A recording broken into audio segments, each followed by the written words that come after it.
What is up? see if see if this works. All right, cool.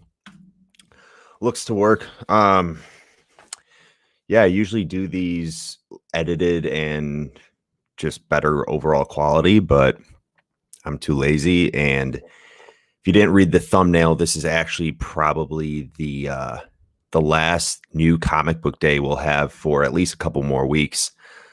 Yeah, so Diamond Comic Distributors recently announced that they were no longer going to be printing or issuing, because they do the printing and they do the whole distribution. So they send all the comic books to basically all the publishers, Marvel, DC, whatever. And they just announced that they're no longer going to be distributing comic books to retailers for at least a few weeks, it looks like. So that's a big bummer. I don't know what I'm going to do. Well, actually, I kind of know what I'm going to do, which I'll talk about in a little bit.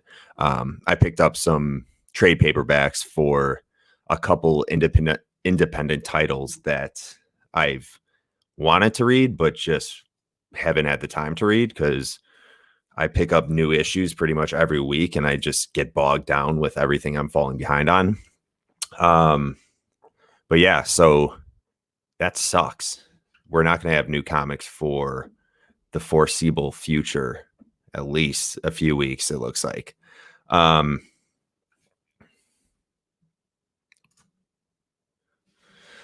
was I saying? Yeah, so anyways, this is going to be my last video for New Comic Book Day picks, at least for the next month or so, depending on when we start getting new comic books back to our retailers. I might do some one-off things, like I did post a video of my top graphic novels for Batman. I ranked my top 12. You can check that out right now on my YouTube page. But yeah, I'll start thinking of other things I can do comic book related and maybe make some more video posts. But all right, let's get into it. So I will start with actually what I picked up last week. I only picked up 2 books. Shout out to First Aid Comics in Chicago, the only Chicago store you should be going to if you live downtown. But the first one I have here is, let's see how I can get it good without the glimmer. There we go. So this is Deceased Unkillables #2 by DC Comics. This is cover C, and I believe this is one of the probably the most popular cover. I don't think it's like a 1 in 25 or a 1 in 10 or anything. It's just cover C. But this is a Ben Oliver cover, and if you look at it, you'll notice that this is paying tribute to a very popular movie, which is Full Metal Jacket. I just thought it was pretty sweet. Usually this would say on the poster, I believe it says Vietnam, the wind doesn't blow, it sucks. This it's saying in Gotham, the wind doesn't blow, it sucks. Pretty funny.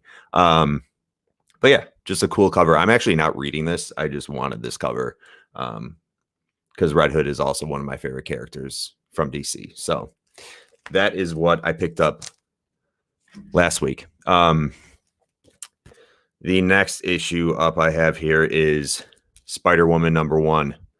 There were, I believe, like 25 plus covers for this book. This book came out last week. This is the Peach Momoko cover.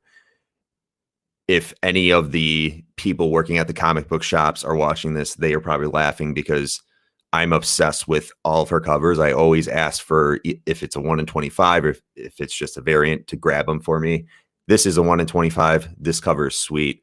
I love how has like that anime-esque kind of feel to it.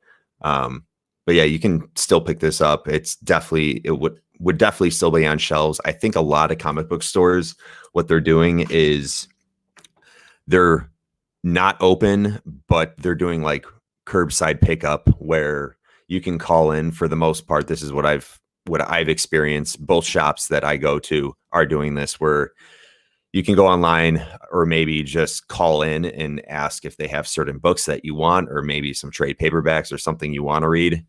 And you can call in. What's up, Darian? What's good, man?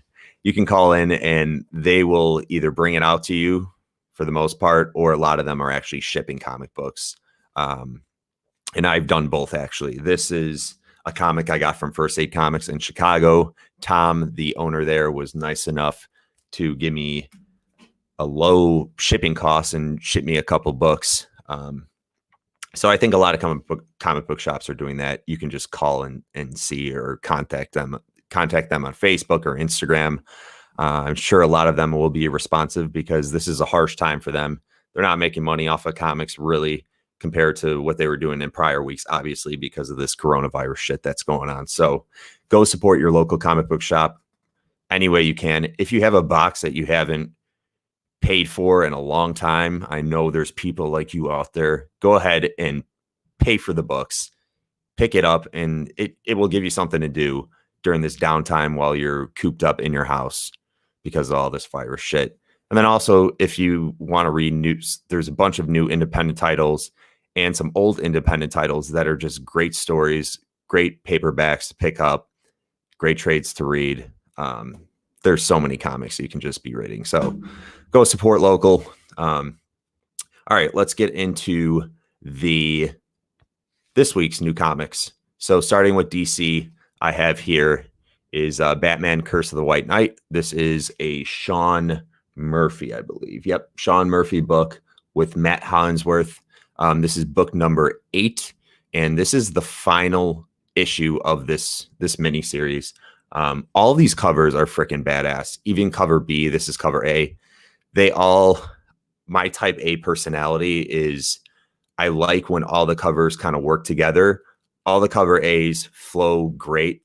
The last 7 issues. Same thing with cover B. They're all like have a white backdrop and they just look badass. So check out this book. It's an awesome story, an awesome Batman story. So anyone that's into Batman or DC Comics, I would fully recommend this book. All right. This is a book I'm not reading. I mainly just picked it up because of the cover, but this is Suicide Squad number 4, and the cover is done by Jeremy Roberts. I'm actually not familiar with him. I just thought the cover was sweet.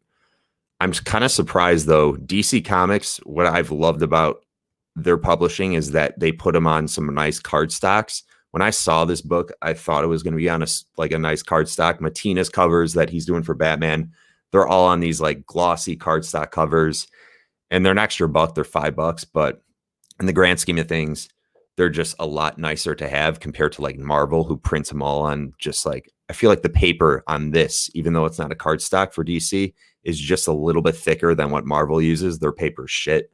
But it's not a cardstock. I just really like the cover. I was hoping it was, but it's still sweet. So that's Suicide Squad 4. All right. On to Marvel. By the way, this is going to be a somewhat short video. I didn't pick up that much. There wasn't that much that really interests me. But this is the Immortal Hulk. This is issue number 33, but it is, I guess this is the anniversary of issue number 750, I'm pretty sure, for Incredible Hulk, not Immortal Hulk, obviously. But if you're reading this story, you know that Xemnu, I think it's Xemnu, he's the little abominable snowman guy there on the cover. He has convinced everyone in the city that Hulk is the evil one, and he's just the cute, fluffy version of Hulk. So there's all that shit going on. It's an okay story. Alex Ross is doing all these awesome covers. Another reason why I grab these pretty much every week they came out. But if you like Hulk, if you like Incredible Hulk, pick up Immortal Hulk. You won't be let down. Cool. All right, on to our last few issues, our independent titles. So the first one here, I was stoked for this. Terminator, actually it's Transformers versus Terminators, I'm pretty sure. This is the first time that there was, I think this is the first crossover for Terminators and Transformers. So just because of that reason, I wanted to have this book. Have not read it yet. I am hoping that Arnold appears in this first issue. I think I'm getting my hopes up. I don't think Arnold has actually ever appeared in comics. If he has, let me know. Tell me what issue or what book. I would love to pick that up. Oh my God. I just literally, is that Arnold? Holy shit. Is that Arnold? It looks a lot like Arnold. I didn't even open up the book. I should have opened it before doing this freaking video. But you can see there's a guy that looks a lot like Arnold. That's for sure Arnold. I'm 95% sure that is Arnold.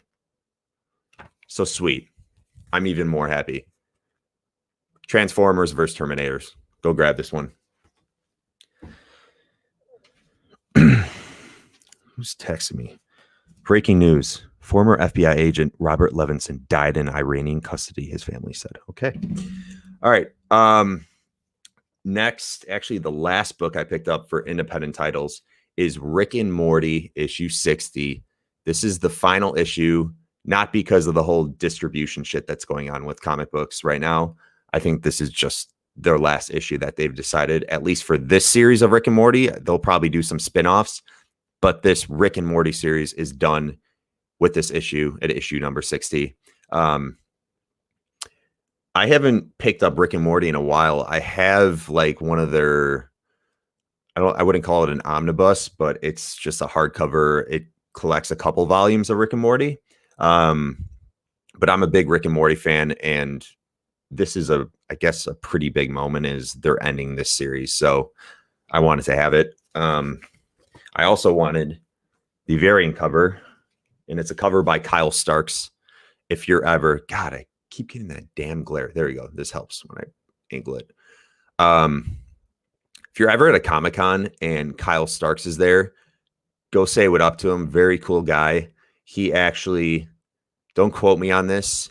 He'll probably hate me if you start going there and say that this guy said that you do this. But he'll draw you like a little poopy butthole, Mr. Poopy Butthole, on if you have like a variant sketch issue or anything. He'll do that for you, which is very cool. I mean, I don't expect him to do anything like that, but last time I was there, he's like, yeah, just if you don't want a commission, I'll just draw this. And he drew it. And his Rick and Morty for comics they're pretty sweet. And he drew literally everyone on this comic, and I thought it was awesome. So Rick and Morty 60.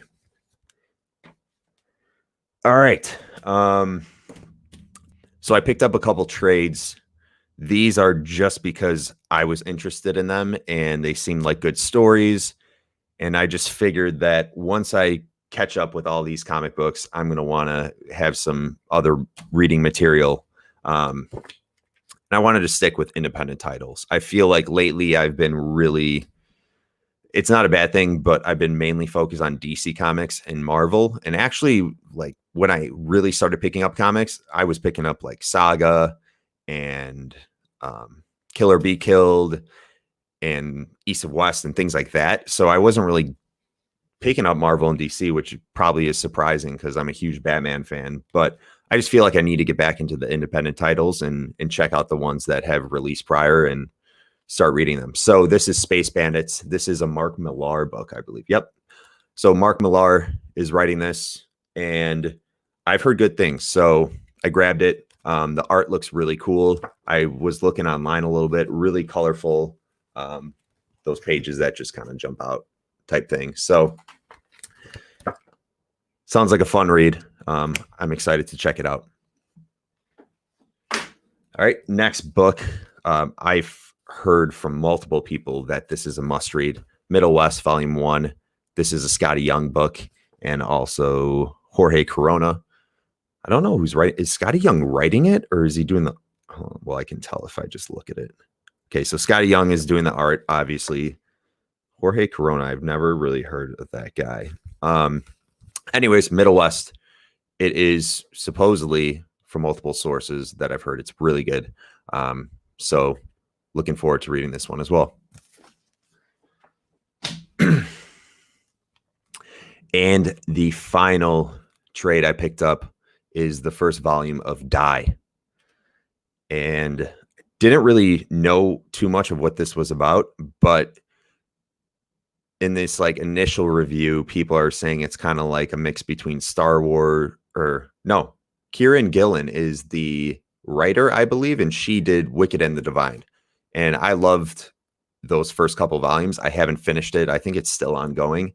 And this is also supposedly like D&D, you know, fantasy focused. So it piqued my interest, and I'm kind of excited to read this since we've been doing a lot of D&D stuff. Check out our channel.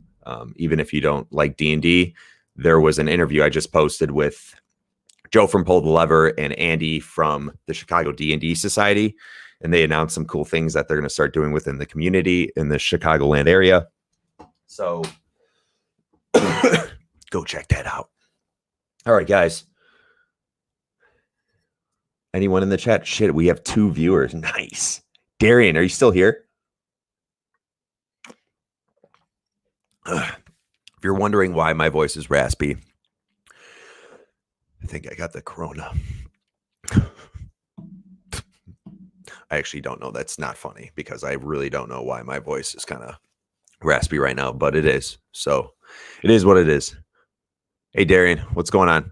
All right, I'm gonna head out. I gotta go take care of my baby, my newborn baby. He's waiting for me. He's calling my name probably in his baby telepathic abilities or whatever he has.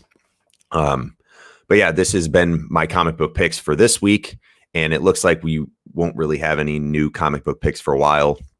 That's very upsetting, but I'm okay with it because I picked up these awesome trades, and I have a bunch more shit to be reading on my phone and TV. They're both me. You're the man, Darian. But cool, guys. Until next time, chumps out, motherfuckers. Peace.